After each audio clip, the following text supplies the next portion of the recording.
అరే పోరాన్లు సల్ల ఉండని మనం ఇంట్లో పని చెప్తే ఒక పని అన్నారు. అదే దోస్తు ఫోన్ చేయని పన్నో లేచి బండి తీసుకొని ఉరుకుతాడు.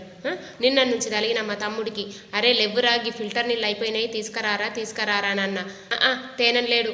ఇలా పొద్దుగల 5 గొట్టంగా ఫోన్ చేసిండు అలా దోస్తు. అంత మసుకుని ఏం పని ఉంటుంది అడికి? బండి తీసుకొని ఉరికిండు. నేను ఫోన్ చేసిన, ఏడున్నవురా అని అంటే, ఇగో మా దోస్తు లవ్ మ్యారేజ్ చేసుకుంటుండక్క, ఓళ్ళకి ఎప్పకు నేను వచ్చిన అని అంటుంది. చూసిన ఆ లగ్గం చేసుకునేటి పోరాడు నల్లి ఉంటుండే, ఏం తెలనట్టే ఉంటుండే. మనోళ్ళు ఏమన్నా తక్కన ఆ లవ్ మ్యారేజ్ చేసుకుంటుండట్రా అనగానే ఒకళ్ళు ఫోన్లు చేసుకుంటారు, పోతారు. ఇళ్ళల్లో పత్తదేలది. ఏడుకోయినవరంటే ఏ గడ పనుండే గటు పోయినా, ఏ గిడ పనుండే మా దోస్తు గారు రమ్మన్నాడు అటు పోయినా అని అంటారు. మరి లగ్గం చేసి వచ్చిన మన ఒక్కడు కూడా ఇంట్లో ఎక్కడు. పోరాళ్ళ గురించి వాళ్ళకి అన్ని విషయాలు తెలిసే, కానీ ఇళ్ళల్లో తెలనియ్యరు. ఈడు కూడా ఎంత హుషారున్నాడు మా తమ్ముడు. అక్క మరి మా దోస్తు లగ్గం చేసుకుంటుండే అని చెప్తే నేను ఓడిబియ్యం కొండ పోకపోతుంటున్నా, ఒక 5గురిని తోలుకొని పోకపోతుంటున్నా.